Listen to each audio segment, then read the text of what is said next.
the alley-oops at Kezar to the glory days at the stick. From who's got it better than us to brick by brick.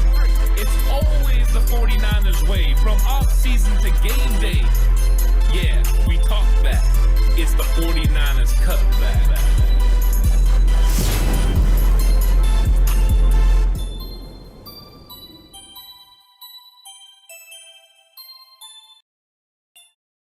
What is up, everyone? Welcome to the show. It was another tremendous day out at training camp. I had such a good time.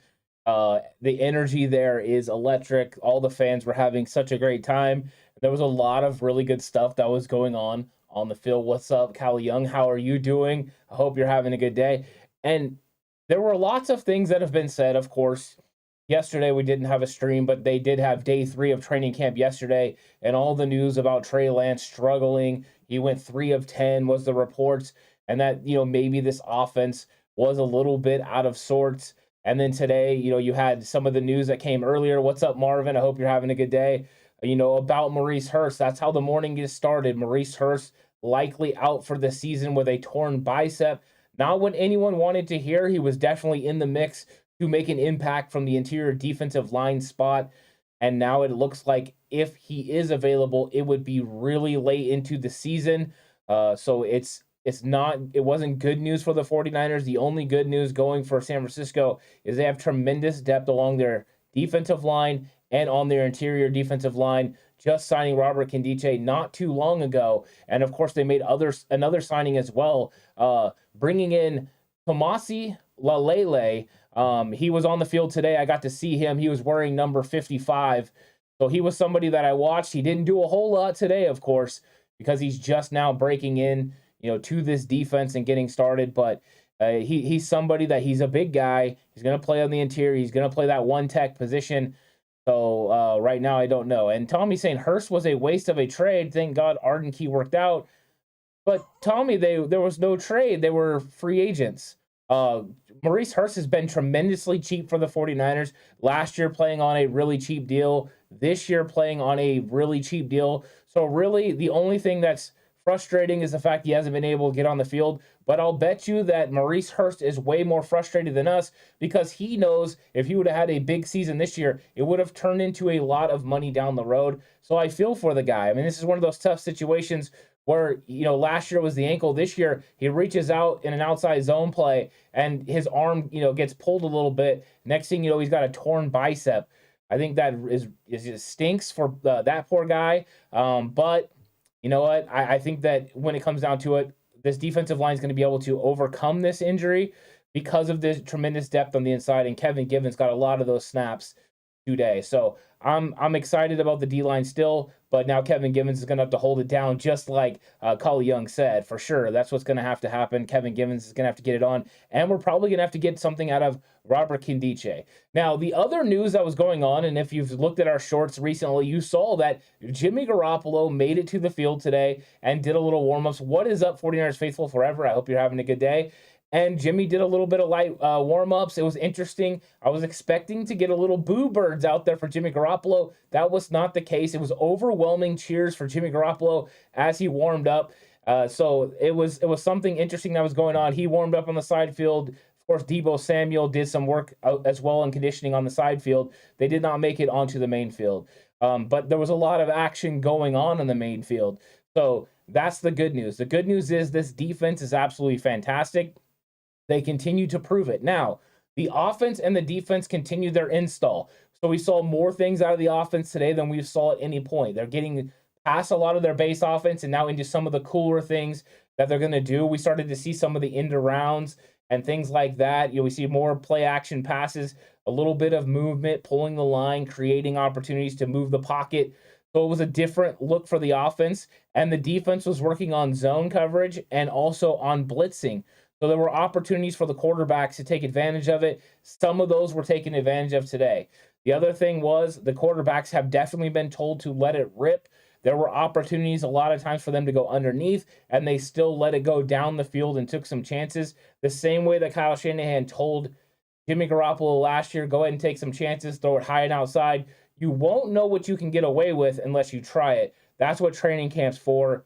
That's what they're doing. So it is really cool to watch. I really like, what I saw. And, I put a lot of focus on Trey Lance today just because of all the conversation that was coming out of day 3 of training camp about his accuracy, the fact he was 3 for 10. Now, he did throw another interception today to Fred Warner. It was a play he was under immense pressure from. He was moving around in the pocket, trying to make something happen, let a ball go over the middle and did not see Fred. Fred made a nice play on the ball. It was a pick 6. It was to the house.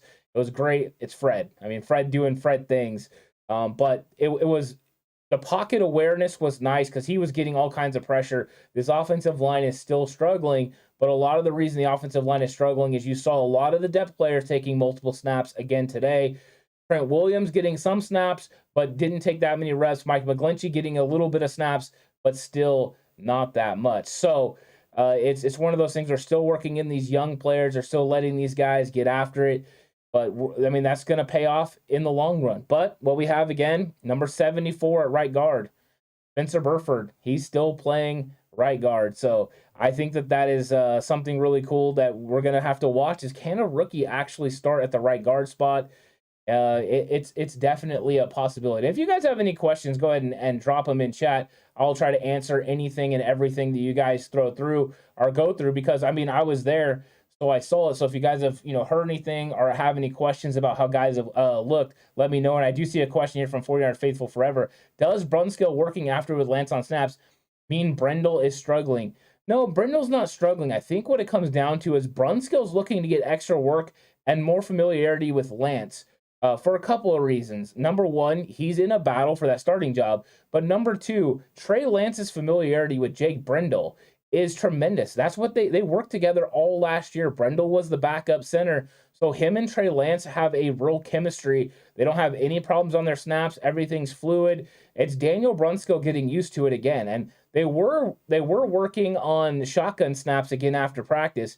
And part of that goes to, I mean, when you haven't played center, shooting a ball between your legs isn't always easy. And certain quarterbacks want it a certain way. They want it on their right hand. They want it right down the middle. They want it on the left-hand side. Depending on what Trey Lance wants, that's what Brunskill's going to want. Now, some quarterbacks want rotation on the football as it gets snapped back.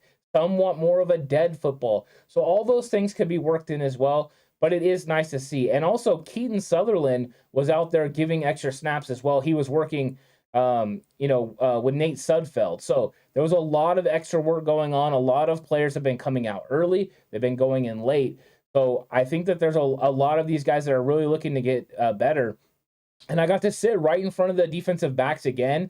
So I got even more look on some of those guys. And I'll tell you, some of these guys are giving me some really good looks. At 450, I'll get to that question in one sec.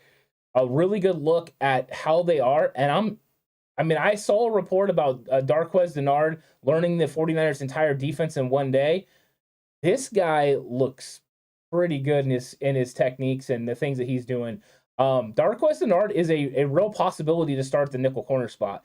So I know that people have been talking about that before, especially John Chapman's been bringing up Darqueze Dennard at the nickel corner spot. I think that could be a distinct reality. He looks really good. He's working hard. He's getting extra reps when he can, and he just looks smooth, comfortable, and confident out there. I'm curious what he's going to look like when we get out there in full pads because pads are on the horizon. Super excited about that. And 49ers Faithful Forever said, any news on Gimmel? I watched Gimmel a little bit here and there, and Gimmel looks all right. The thing is there right now, Curtis Robinson is the guy that's ahead. Curtis Robinson is the guy that's playing really, really well. So I think that, it's going to be hard for any of these backup linebackers to make the team. You got Marcelino McCrary-Ball had a couple good plays today. He looks good in coverage, covering running backs out of the backfield. Of course, you have Saguna Luby, that's been hustling around. They've got a talented linebacker group. The problem is those top 5 guys are just so good. It's going to be a battle to see who makes this practice squad. Tommy says Demo is balling out, Ant. Yeah, Debo's having himself a good camp. And the scary thing is Ambry Thomas is struggling. I know he had an interception yesterday, but Ambry Thomas again had a couple of moments today where he was struggling. I watched his technique. His technique doesn't look bad. So I haven't figured out exactly what the disconnect is when he's in zone coverage, because when he's when he's doing through his drills, he's doing the techniques right. So it's got to be that he's failing to see it with his eyes right now. I'm hoping that he's going to get comfortable. He's going to settle in sort of to what he did last year. Last year was a little bit of a slow starter and then got it going. With Demo's out to a good start. He's out to a quick start. He's playing on the outside. There's so much depth on this 49ers secondary. They have some really, really good football players. So Demo's definitely in the mix. And he was a guy that looked like he was on the way out, but he's out there and he's battling. The question is he going to be able to make this team as one of those outside corners? Because Verrett's going to be back in a couple weeks, supposedly. If Verrett comes back with Charvarius Ward, and Emmanuel Mosley, that's 3. I don't think they would walk away from Ambry Thomas, even though he's struggling. That's 4. Are you keeping Deommodore Lenoir as a 5th outside corner and then just going with Darqueze Dennard as the 6th? If that happens, what are you doing with Samuel Womack? It's just really tough to make this secondary. Right now, I don't think anything's been determined. They were going with a nice rotation. They're moving guys in and out. But when this first defensive unit is in, they are one of the toughest secondaries right now. The times that they're giving extra time to this defensive line, and at times this defensive line's getting after it. When the defensive line gets there early, we're seeing interceptions. We're seeing turnovers. Today we saw more balls batted in the air, more interceptions downfield. Charvarius Ward had one where it appeared that Ray McLeod was going to make a big play down the seam. Nate Sudfeld throws it up. Charvarius Ward closes on it. The ball is a tad underthrown, and it's intercepted, and Charvarius Ward takes it to the house. These guys are no joke. Now, the one play, though, because since we're talking about secondary, Charvarius Ward had one play where a ball got caught on him. Now, he was in zone, so they were running a cover 2 zone. He was playing that, he was playing the front part of that zone, and they had, I think it was Jimmy Ward over the top, and Brandon Ayuk ran a corner route. George Kittle was running an out pattern from his spot as a tight end, and that froze Charvarius Ward for half a second as he saw Kittle. And Trey Lance did a great job. He got the ball out. It was in the void in the zone between Charvarius Ward, who's running that flats area, and in front of Jimmy Ward, who's running the deep half. And it was a nice play. It was a fantastic catch. Great throw, fantastic catch by Brandon Ayuk. Those are the only things that are right now winning against this secondary. It's really tough sledding right now in the secondary. Marvin says Cam Inman put up a picture of Marty Morningweg hanging out with John Lynch. That's interesting. Morningweg, I haven't seen him around for a while. I didn't actually recognize him out there. I kind of wish I would. We got to hear from John Lynch today as he addressed the entire faithful there, and I had some things to say about they're happy with the team. They're excited about the roster and all that. 49ers faithful forever. Who's been the biggest disappointment so far this camp for you, Ant? So far, I don't really have a disappointment because we're not in pads yet. They're still working on the install and they're still getting it together. So I don't have a guy that I'm looking at and saying like, oh, that guy's a disappointment, because I feel that almost every player, we've had players that have had just tremendous camp. They're just doing everything right. And then we've had players that have had ups and downs, but there's been ups. So I don't have anyone that's like a real disappointment right now. I think everyone's just learning and getting better. And I think when we'll start to kind of see how these guys separate from each other is when we get into pads, and these guys, especially around the offense and defensive line in the trench area, when they're going to be able to start blocking and having contact. These guys are itching for contact. They're already starting to kind of hit each other on some of these things. Jimmy Ward took out Jeff Wilson Jr. on a pass today. Enough where Ward was excited, but he had to go over and kind of tell Jeff Wilson Jr. like, hey, man, I'm sorry I shouldn't have got after it like that. So I don't think there is one yet, but we'll see. Tommy Huxley says Ambry is not good in zone coverage. He's a press man corner. Yeah, he struggled a lot in his feel for where he's at in the zone. That's it. And 49ers faithful forever is right. It's Monday. They're going to have pads on Monday. I can't wait to get out there and watch them start lighting it up, because we'll see what happens with this line. But yeah, Ambry Thomas is just having a little bit of struggles right now, but I think it's a feel thing, an understanding thing, and let's see if he can pick this up. He started to pick it up a little bit last year. I'm hoping we're going to see the same. But right now, we've got a lot of these defensive backs that are out there balling, and we've got some real competition. The safety room, it seems like every single day, Hufanga makes play, and let's just leave Jimmy Ward out because he always makes plays. But Talanoa Hufanga's been making plays, Tarvarius Moore's making plays, and George Odom. They're all making plays, and Also, Taylor Hawkins has been making plays from San Diego State. He had an interception on Thursday. Today, he had a nice play where they tried to go to a slant pass to Ray McLeod. He undercut it and knocked it away. That was another nice play as well. So we're seeing some young guys step up and make some plays, which are kind of exciting. KNDR Collective says, important question. How has our tribal chief been looking? Nate Sudfeld, early on in training camp, was taking all the checkdowns. He was getting the ball out, getting it out quick, locating the check down receivers. I felt like it was a part of the game plan. Now he's began to open it up and make some throws. He missed on some throws today. Today wasn't Study's best overall, as far as accuracy wise. He had an opportunity to get the ball down the field.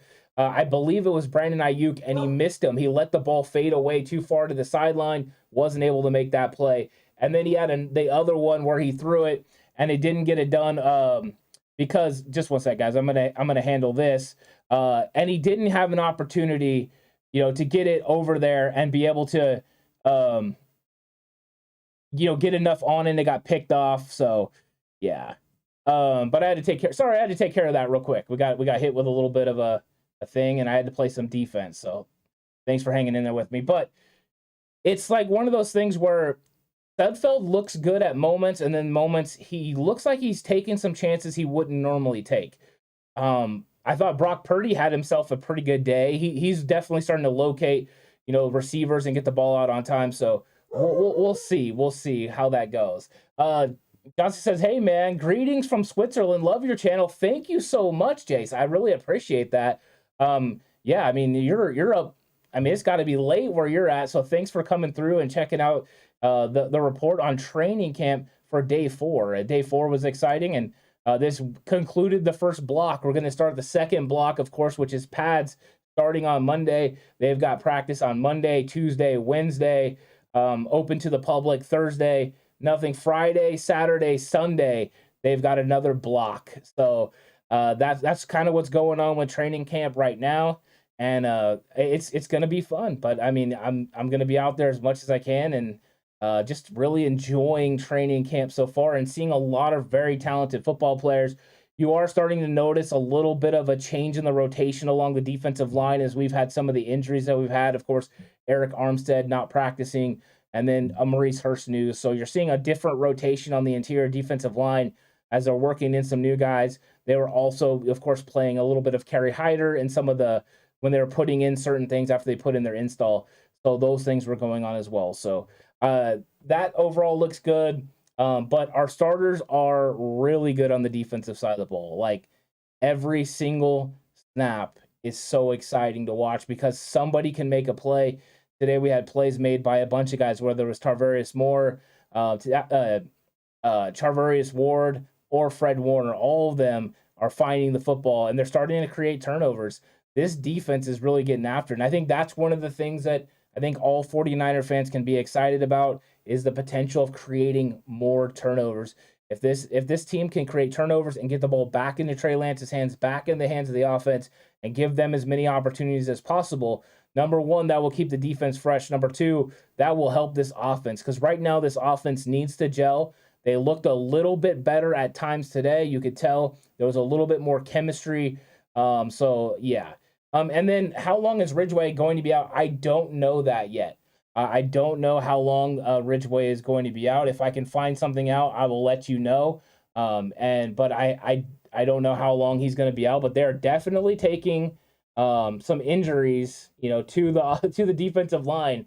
It has not been the best so far, but they're built. They're absolutely stacked, along the defensive line, and that's impressive. So hopefully they can overcome this. But right now, nothing. So we'll see. If I find something out along the way, or you guys find something out in the stream, let me know, and we'll talk about it.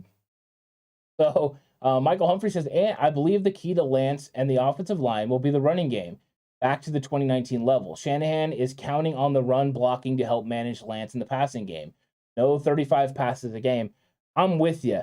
I'm definitely with you, Michael. I do believe that is the way that they're going to win, especially with a young quarterback at the helm. I think it'll put Trey in a lot of really good situations. Plus, I think that if they get the run game going, it can also limit the amount of defensive snaps your defense has to take, which could allow this defense to be even better than they are. It's one of those things where everything works together. So I think that, you're right. They need to get this run game going, and we're going to see what happens with this offensive line, because there are question marks about how good this run game can be as far as offensive line. The running backs look pretty good. The running backs have been making plays. Elijah Mitchell still looks fantastic. And you still have Kyle Juszczyk. But getting Mike McGlinchey back was huge. Having Trent Williams is awesome because he's the best. Aaron Banks has looked pretty good so far. I haven't had any real complaints about him. I think he looks vastly different than last year, which is nice. And then we've had Brendel and we've had Spencer Burford, which I believe both of them have been improving every day. Brendel is definitely as athletic as they've been saying. He can get to the second level. He can give help on blocking situations in the zone blocking game. And then you had Spencer Burford. And Burford has looked good. He's been able to anchor. The first day, I was worried about him a little bit in the way he was anchoring in the pass game, but that has gotten better. So, yeah, I don't think we're going to see 35 passes a game unless they're playing from behind. I think they would like to run it 35 to 40 times a game. Let Trey Lance have big opportunities with play-action passes where he can get the ball down the field. And we saw a lot of play-action passes today, and with the return of, the reverses and the counters and things like that, the misdirection was there, and that at least kept the defense at bay. But when the defense knew in certain situations, like it was 3rd and long, they pinned their ears back and got after this team, and so it was kind of rough. Let's see what we got out there, see if we got any questions that are available.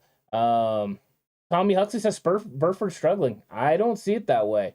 Burford, I don't think is struggling. I think Burford is learning. Burford is getting better. They're putting his feet to the fire.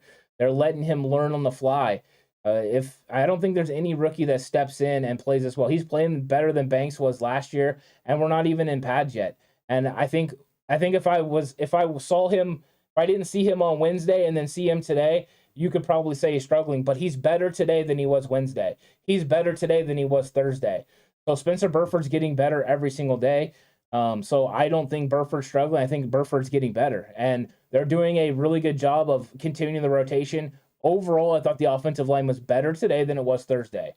Jason Poe took snaps at left guard. He looked better today than I've seen him look all of training camp. So there are guys getting better. And Bobo says maybe we can get Sue to replace Hurst. If they feel like they need an interior presence, we do know they have other guys that they have on their list that they can go out and sign. The problem is, do you want to pay Sue? I don't think you do, and that's what 49ers Faithful is saying. We won't pay Sue. He'll cost too much money. And, I mean, even though he has a relationship with Chris Kasarik, you're not going to pay a lot of money for Ndamukong Suh right now. It doesn't make sense because I'm not even sure they planned on keeping more than 4 interior defensive linemen. If you have Armstead, Kinlaw, Kevin Givens, and I don't know about the status of Hassan Ridgeway, but you probably don't need that many guys, and you already got Robert Kindiche as well that can do it. They moved Alex Barrett. He played a lot in the interior today as well, and that's a guy that he's definitely gotten bigger and thicker since we've seen him last, and he just keeps getting better and better. Mr. Corey says, Ant, tell Kyle to get Treader before Tampa does. I could try. I could try to yell at Kyle. I don't think he would listen to me, but I could give it a whirl, see what happens. I don't think that Treader is going to be coming to San Francisco. I do think they're going to roll with either Brendel or Brunskill. It's going to be one of those two guys. Saw Donovan West take some snaps today. Donovan West is extremely athletic. He looks the part, but there's a lot of improvement that needs to go there. And I think we had a couple missed snaps today. It wasn't from Donovan West. One of them was Keaton Sutherland putting the ball on the ground. But those are the 4 guys taking snaps. Those are the 4 guys in the battle. But you can really tell the battles between Brunskill and Brendel to see who gets that center. 49ers Faithful says, Mike Thompson first, sorry. Who replaced Armstead? Yeah, they had Kevin Givens in there today. They had been running Maurice Hurst before that.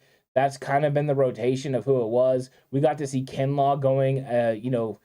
He got into the all 22 or 11 on 11. The 11 on 11 saw Kinlaw being involved, and Kevin Givens was playing opposite of him. So with the injuries on the interior defensive line, they're definitely getting lower because just on Thursday, Kevin Givens was more of a part of a rotation. So I think it did hurt them a little bit with Hurst being hurt. And then 49ers Faithful further says Drake Jackson looking explosive. Yeah, he does. I mean, in every drill he does, he's definitely explosive talent, explosive athlete. And I think he's learning still how to use his hands, how to play in this defense. there's a lot to learn. So I think that he's continuing that process, but the upside is tremendous. I can't wait to see what he looks like 7-8 games in the season, and then what he looks like when we get down the stretch, when we get to close to the playoffs. It could be something absolutely fantastic, and that's what I'm looking forward to. I'm looking forward to seeing what he can do. So once again, it's one of those things where we're really just hoping that these guys continue getting better, and the interior defensive line is going to have to step up depth-wise. They're going to have to get better and better and better. So I'm hoping that. Let's see. Mr. Corey says they're treating the center position like they're rebuilding the team. I don't know. I think that they're really looking at it like they have a couple of guys that have the ability, that they have confidence in. You have Brunskill, who's been around for a while, that I believe the 49ers thought could be a potential center prospect for them for a while. And then you have Brendel, who came over with Forrester. Forrester had him in Miami. He has a lot of faith in him, and Kyle Shanahan has tremendous faith in Forrester. So as long as he continues to have one of his guys, I think they're going to give him an opportunity. So I'm kind of excited about these guys right now. I haven't seen anything bad from them, but we'll know a lot more when they get into pads and all of a sudden they have to go against Javon Kinlaw and go against these guys on the interior. Let's see how they match up. I do wish they were going against Armstead and Kinlaw, but Kyle Shanahan's comments just yesterday make me think that a lot of the starting players are not going to be playing in these preseason games just because they're happening so quickly. I think he believes he can get more out of learning about these players in practice, learning about them in the joint practices with Minnesota. So I don't know how much we're going to see of our starting units, against Green Bay, Minnesota. I just don't think we're going to see that much. I think Kyle's just going to wait for it, because I believe he said 17 days between the time the 49ers end with their last preseason game and play week 1 against Chicago. That's a long time, and that's a lot of practice. So I think that, we're probably going to have a different preseason than we've ever seen before as far as 49ers starter playing time. I don't know if we're going to have that dress rehearsal day. So we'll see. We'll see. Let's see what's going on over here. Vivian says, I think TDP and Jackson are doing phenomenal. TDP has looked pretty good. I've been very, very happy with him. I've been very happy with most of the running back room from what I've saw. I've enjoyed seeing, them go through it. I thought JaMychal Hasty's had some days, some good plays as well. So I've been excited about that. And what's up, Robert? Welcome to chat. It's been a while. Welcome. I think that the running back room overall looks good. It's a tremendous battle. And I think we're going to see a lot more when they get into pads. That's what I'm looking forward to. Even though they don't take people to the ground in practice, you will see that physicality. They'll start wrapping people up, meeting people in the hole. I think that's when we're going to get to see more of the, the run stopping ability. That's when we're going to get to see the linebackers. We're going to get to see, these running backs really get after it. That's what's going to be exciting. Mike Thompson says, how many of those 17 days of practice will be covered by the media? I believe most of them will be. So you'll have your beat reporters that will be covering those days. So you'll get to hear what happened at practice. Of course, joint practices, I don't know if they'll be open in Minnesota. I believe they're going to be doing them there. They're leaving after 2 days after the Green Bay game to head out there for that. So you'll get to hear that. And thank you so much, Bobo, for the $2 super chat. Bobo says we could probably get a good defensive tackle in a deal for Jimmy. I never thought about trading getting a player in return for Jimmy Garoppolo. We'll see what happens if Jimmy ends up getting the 49ers a player. I think the 49ers will be perfectly okay with walking away with a couple of draft picks, maybe one coming up in 2023, one in 2024 that is conditional. I think they would love to do that and also free up a lot of that money. I think that's what they're looking for, because they go from being 30th in salary cap space to number 2 by moving on from Jimmy Garoppolo, from about $5.5 million right now to over $30 million with that. So I think that's kind of exciting. And Ernest says, keep it up, my guys. Wine cats and burgers and 4 years cutback, a perfect day. Welcome, Ernest. I'm glad you're enjoying the stream right now. We're having a good one. Yeah, Alex is not here today. Alex is doing some stuff for the wedding. So I was in Santa Clara. He was in Gilroy. We weren't that far away from each other. but he's handling some personal stuff, so he's doing all that stuff today. And so I'm on here flying solo, going over what I saw at training camp, and man, it was fun. I know he wishes he could be at training camp today, but he wasn't able to. Yeah, it's been exciting. And Bobo says my injury PTSD is acting up again. The Maurice Hurst one definitely hurt. I think that is something where you're losing a guy for a long time. The Eric Armstead one is less less of a problem because I mean even he said it's not that big of a deal. He's going to be out 3 weeks. He's going to miss this part of practice. We're not talking about another guy. Armstead's been pretty consistent. Yeah, early on in his career, he suffered from a little bit of injury issues, but later on, he's been just fine. So I think if this was somebody else, I'd be more concerned about it. But right now, it's not. And this kind of stuff happens at training camp. That's why you have to have tremendous depth because something can come along and there's just nothing you can do about it as far as injuries. You just have to be able to take those injuries, absorb those injuries. And that's so far what they've been able to do. They've been able to absorb them because they have tremendous depth. But the defensive line, interior defensive line, you definitely see the difference. I just wonder if that goes now into the 49ers keeping 7 outside edge rushers, 7 edge guys on the edge with 4 interior guys because of so many injuries on the inside. It's something to monitor as we go through training camp and get into the season. So we'll see how it goes there with all that. Let's see. Candy R says, "Wow, imagine choosing your wedding over 49ers training camp."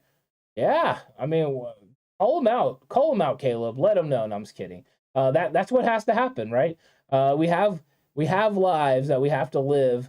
So you have to do what you have to do.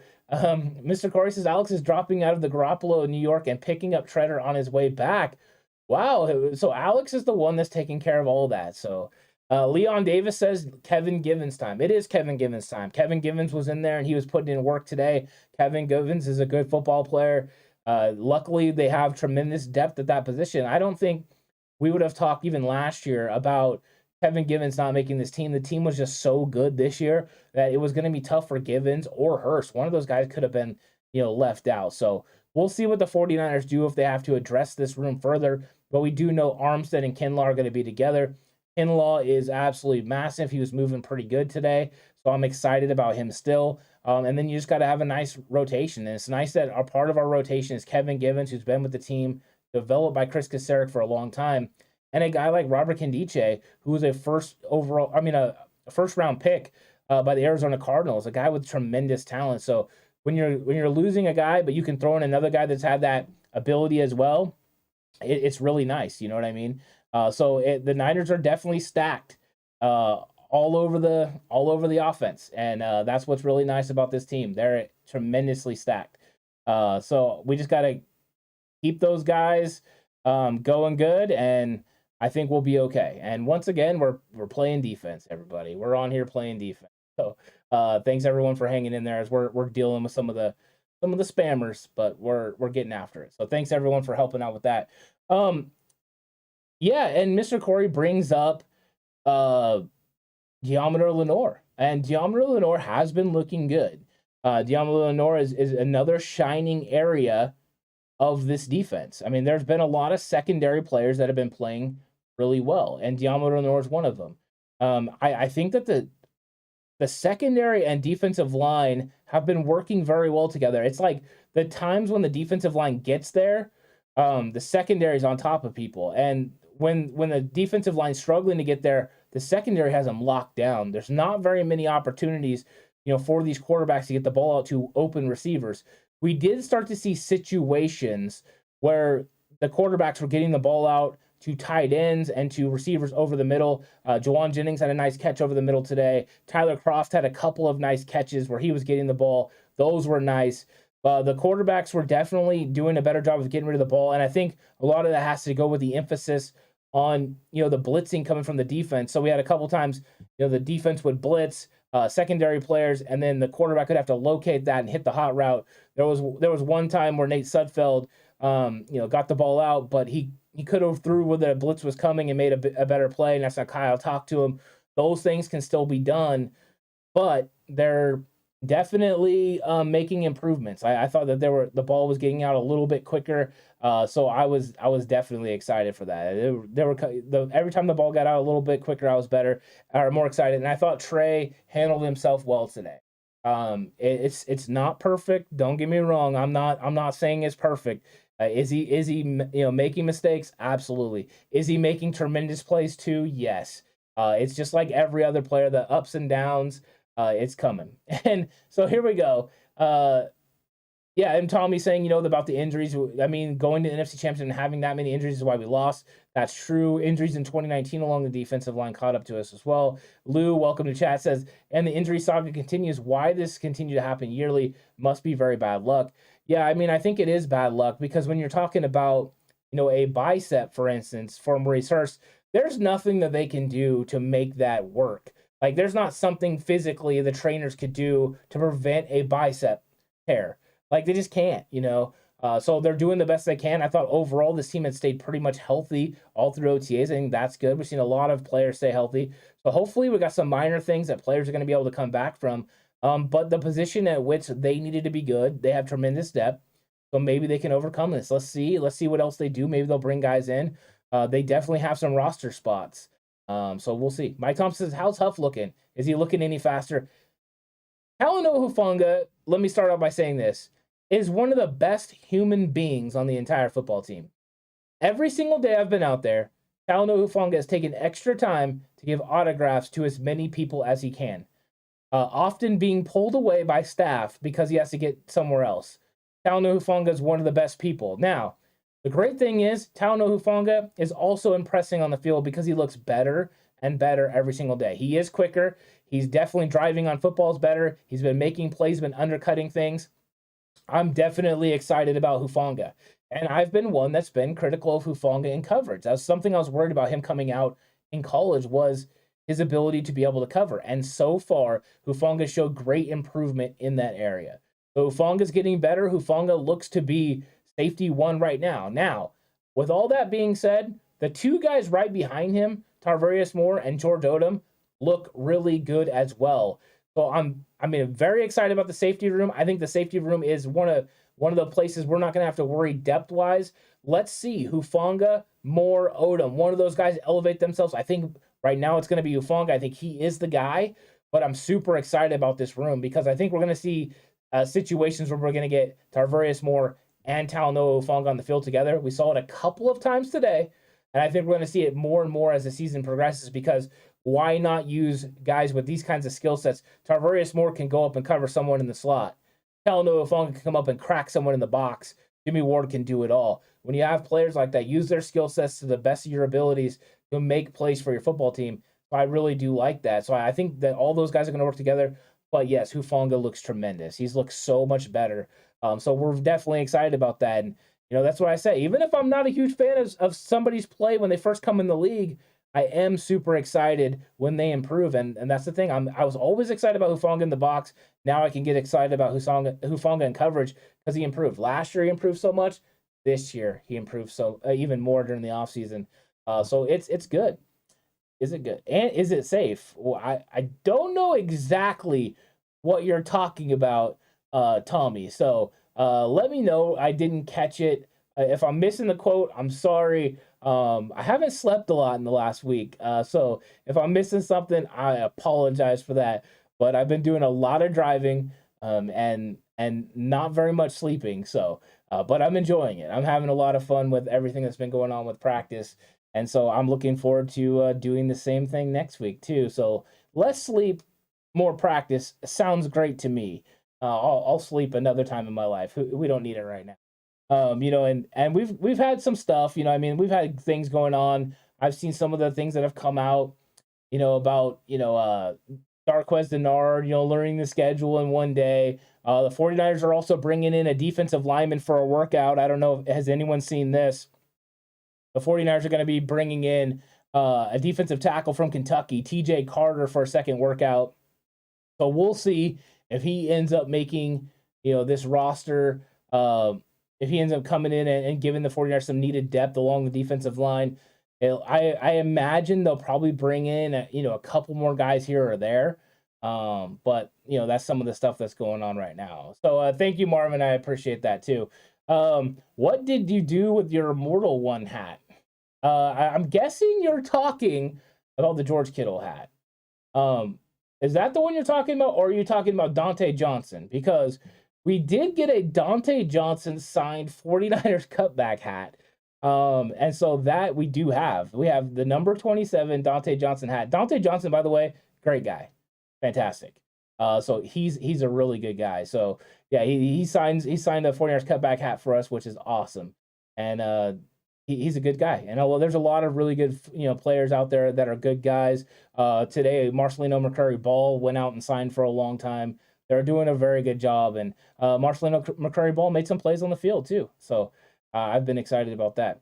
Mr. Corey says, could Warner be in trouble?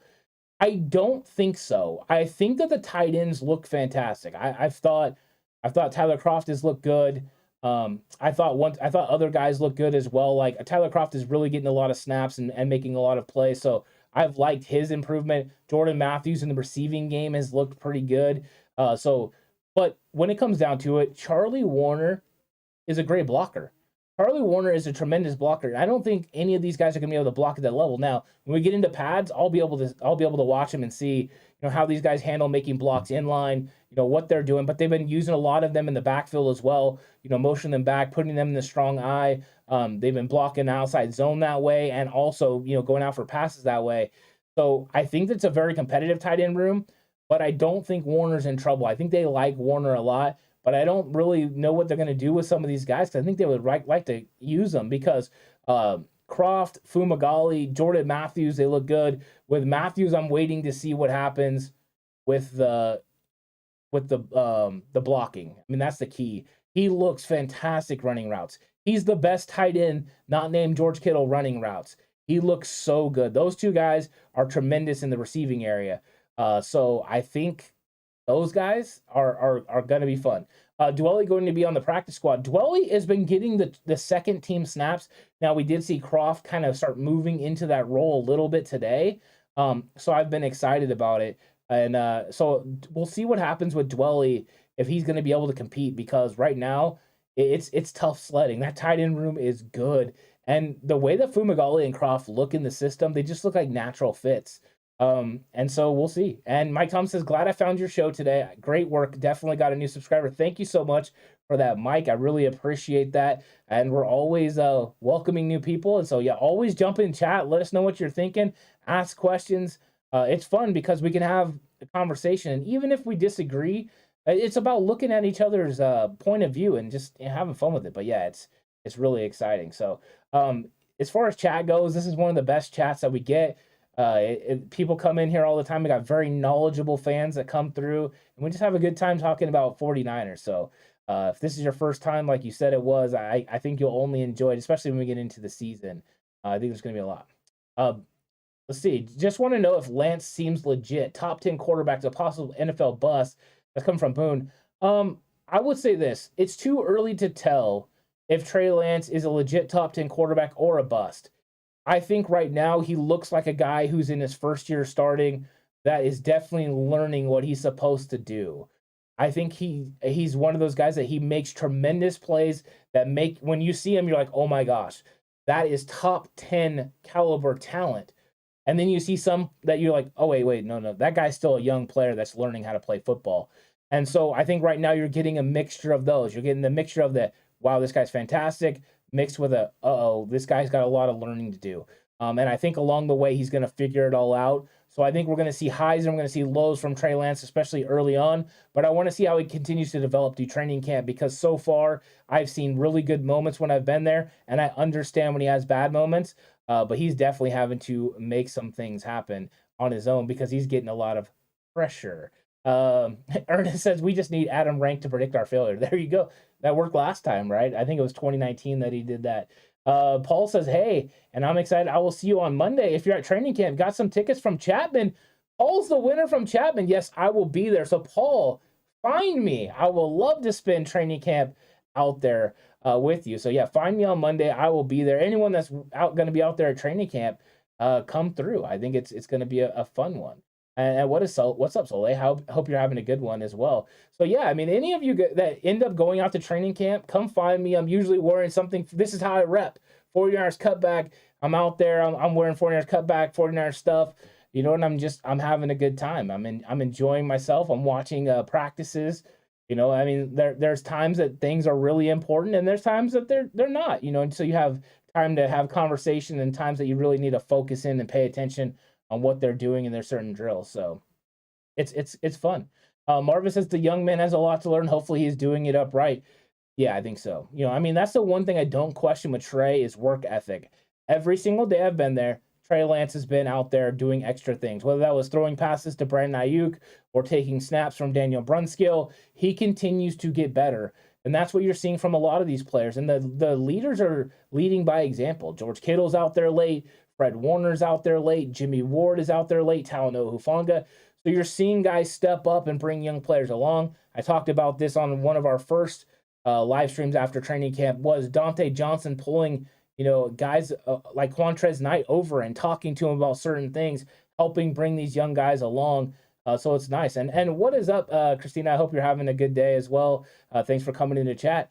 I'm just really excited about the team overall, you know, and how they're being constituted. I think John Lynch put together a very deep team from 1 to 90. And of course, we've had a couple of hits already. So I think it's going to be a good one. And what's up, Caden? Okay, so Christina is Caden. How's it going, Caden? Caden was out there at camp, and Caden got a Talanoa Hufanga autographed helmet. Well done there. Got an autograph from Marcelino McCrary Ball. Just a really good day out there. And it's an exciting time out there. I hope everyone has an opportunity to go if you live close to, you know, the practice field. And if you don't, that's okay too. You know, that's what I'm here for. I'll come through and tell you whatever I see, you know, on the show. And what is up, Leon? I hope you're having a good one as well. Yeah. Mosquito Killer says, love it. Love to see the D doing so well. Love seeing Lance doing better and building chemistry.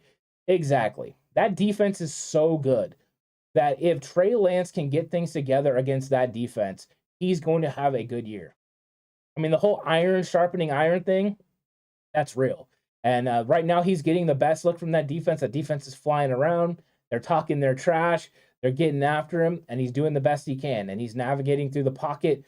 So I do like what I'm seeing from everyone. And Mr. Corey says, where's Womack? Womack's out there. I mean, he's working hard. He's doing the best he can. But it's tough sledding right now, you know, and there's a lot of times he's out there, he's locking people down. There's a lot of times that Denard's out there and he's locking people down. I think Womack is going to play, you know, the nickel. He's played some outside, he's played in the nickel. But there's a tremendous battle going on in that secondary. And right now there's no clear-cut winner. It's going to take a lot, you know, for one of these guys to unseat. And we still don't know the answers of what's going to happen with Jason Verrett. Once we do know those answers, I think that will clear up some of the roster spot decisions, because you're probably keeping Womack or Lenore. I don't know if you're keeping both, which is tough. I mean, that's 2 fifth-round picks over the last couple of years. 49ers Faithful Forever says, does West make the team? I can see him being poached if cut. I don't think he's going to make this roster. He's consistently got, you know, third-team reps. He's the third-team center right now, behind Daniel Brunskill, behind Jake Brendel. Those two are splitting number 1 reps, and then, you know, one of them's getting 2 reps, and then you're seeing Donovan West. I think West is athletic. He looks good. He looks the part. I want to see what he looks like in pads when he has to, you know, block on an outside zone and have to take on Javon Kinlaw. That's what I'm curious, because he does sometimes get narrow and play high, and that's what I'm worried about. Mike says, is Lynch a top 5 GM? He sure put together a hell of a team. I think he has to be considered as one of those guys that's up there at the top. I mean, the fact that he's been in 2 NFC Championship games, and one of those he went to a Super Bowl within the last 3 years, and the only time they didn't was when they were absolutely ravaged by injuries. I think he's got to be up there. It's listed as one of those top guys. Leon Davis says, how's your boy Taylor Hawkins doing? I'm glad you brought that up, Leon. He's doing great, actually. He is right now, in my opinion, outplaying Leon O'Neal Jr. I think Leon O'Neal's, you know, he's working hard. He's doing his best. But Hawkins has a different skill set than him. And right now it's kind of on display a little bit. Do I think Hawkins is going to make this team? No. But do I think he's a nice candidate for the practice squad? Yeah, I do. I wouldn't be surprised if they don't sign him to the practice squad. I think he'll be the last safety cut, and he'll be the one that ends up making it on the practice squad. They might keep O'Neal as well. Both players look good. They're both physically put together. I just like the natural instincts of Taylor Hawkins compared to Leon O'Neal Jr. Marvin says, what is really good about the picks John and Kyle have made? Seems like every one of them are good character folks. They are. They're tremendous character and tremendous intelligence, every single one of them. They bring in guys that have a lot of character and then are really smart, and that translates to the field. And these guys are out there making good decisions. So I really like it. Mr. Corey says Ebicom. Ebicom's just been rotating with that first unit. He's explosive. First step looks good. They're rotating him through like he's Bosa. I mean, that's how many reps he gets. He's not having to go earn it. He's the starter opposite of Nick Bosa. Charles Omenihu and those guys are the guys behind him. So yeah, Ebicom's going to be a starter. He's going to be playing opposite, and he's going to be doing some big time things. Michael says, I believe it is time to unleash Juice fully in the run and pass game. I would love to see an extended role for Kyle Juszczyk. In fact, last year we did a video called Squeezing Everything You Can Out of Juice, because we did want to see it ramp up. But since his first year in the San Francisco, he hasn't really ramped up as far as his touches to the football. But I have seen him playing off ball, lining up next to George Kittle. So he's doing a little bit different things, but we're just in the beginning part of installation of the offense. I mean, they're just now getting to some of the misdirection things. So I don't think we're going to see fully what they're going to do with Kyle Juszczyk until later when we're going through training camp. Ernest says Jason Poe. Okay, Poe had, in my opinion, his best day of practice today. I watched him. I thought he was doing good. He took second team reps. I was very excited about what I saw. And I saw him being able to anchor down against bigger defensive linemen, which I was a little worried about because I've been worried about his length with his arms. It doesn't seem to be a problem right now. I want to see what happens when they get in pads and if he's still able to stop these guys. But he's been playing with a low pad level, and I think that's really helping him. Him being 6'1", I think is going in his favor in some areas. Well, we'll see what happens if he's going to be able to move these guys off the line of scrimmage in the run game when we get pads on and they're going full speed on the opposite side. Those are things curious, but I am optimistic about his development. We saw a lot of movement along the offensive line today from what I saw in the first 2 days of camp, because Jalen Moore went from playing right tackle to playing left tackle. Colton McKivitz went from playing left tackle to playing right tackle. Nick Zakelj went from playing left guard to playing right guard. They decided to move people all over the place. Keaton Sutherland was getting snaps at right guard. So they did what Kyle Shanahan said in his presser yesterday. They moved guys all around. They want them to be able to play multitude of positions, because when you're coming to your depth guys, you have to have guys that can play everywhere. So I think I'm excited about this offensive line's potential, but there's a lot of development that needs to go into it in the future. So I'm definitely excited about it. Lou says, and Alex, thanks for 49ers Cutback, the People's Podcast. I really appreciate that, Lou. That's big time praise, and we're enjoying this every moment. We're enjoying interacting with all of you on these live streams and bringing you the love of the 49ers. So thank you so much for that. I appreciate it. Cam Jr. says Hawkins will be on the 53 next year. I like that take a lot, Cam. I really do. I like Hawkins. I want to see what his development is, but I wouldn't be surprised if he's one of those guys that ends up making the roster next year after a full year of development on the practice squad. I would love that. And hopefully the entire safety room stays healthy, so that way he gets a full year on that practice squad and then can come in next year and make some plays. I'd be really excited about that. So yeah, and Mike Thompson's excited for pads on Monday. I'm super excited for pads on Monday. I just can't wait for it. So I'm gonna take about five more minutes of content, 5 more minutes of questions. If you have questions, load it up. What's up, D Will? Welcome to chat. Load it up right now. We'll get all into those for about 5 minutes, and then I'm gonna get out of here. But I've really enjoyed this stream so far. And if there's anything we haven't talked about, let's get into it, because there's so much that has been going on over the last a few days. There's just so much news that I feel like it's been so long since we talked. J. Ellie says, easily one of the best right here. Thank you so much, J. Ellie. Appreciate that. Ernest says, how's Gutierrez progress? Gutierrez is still coming along very slowly. I mean, Alfredo Gutierrez is massive. Anytime you look big next to Mike McGlinchey, you are a massive human being. But there's just a lot of development that needs to go in there. I think he's getting better as far as translating to the NFL speed, the NFL size. I think there was a big difference between what he was used to and not. So I think he's better. The problem is, I don't know if he's NFL caliber better yet. So I don't know if a team is going to be willing to take the time with him. I don't know if the 49ers are going to continue to take the time with him. So we'll see. Is he better? Has he improved? Yeah, he has. Definitely has. So hopefully he gets better, because I want to see that guy doing better. Mr. Corey says, I wonder if they'll let me play center at age 47, 5'11", 230 pounds. They may. They just may, Mr. Corey. No, I'm just kidding. I think me and you both we're out of our prime, Mr. Corey. I don't know if we can go out there. I might have a good 1 or 2 snaps left in me. Maybe. Ernest says, love the stream, Ants. Don't forget to like. I really appreciate that, Ernest, so much. So thank you. And yeah, I can't wait to see you on Monday, Paul. That'll be a lot of fun. I'm excited about that. I really am excited about that. So KNDR says, make it real quick, people. The man is trying to watch SummerSlam. Thanks, Caleb. Yeah, Caleb, hopefully you're going to be enjoying that as well. Yeah, I'm going to get into it, but really I have people coming over. I'm going to, enjoy a little bit of the weekend and, enjoy the rest of tonight, tomorrow, and then it'll be getting right back into it on Monday for training camp. I think it's going to be a blast. So yeah, and what's up, Gary? Welcome, 49er Fogies. And 49er Fogie says, Jordan Mason, the bomb, what does he look like? Jordan Mason is very, very large up top and on the lower half as well. I mean, the dude is just a freak of nature looking guy. 5'11", 225. I mean, the guy's a beast. The one thing is he moves pretty good for his size. He's looked good. He is getting, 6 running back reps. He hasn't moved up the depth chart yet. I think that we'll see what he can do when we get into pads, because he's going to be a tackle breaker.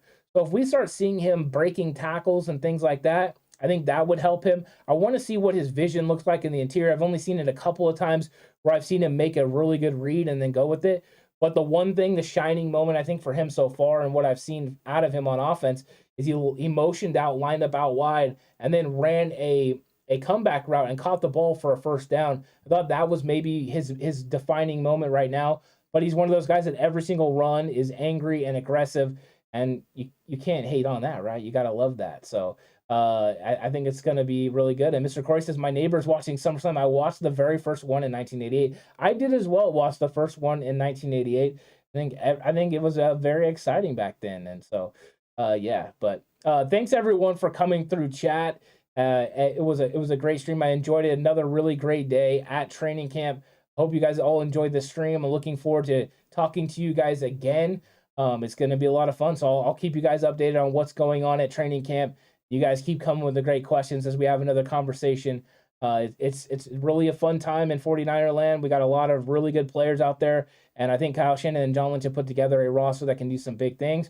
We're going to see how they develop, because Monday they're going to be out there cracking, hitting, pads and helmets are going to be hitting, and we're going to see who's really getting it done. So I hope everyone has a really good day. Thanks everyone for the well wishes in chat. I really appreciate you guys.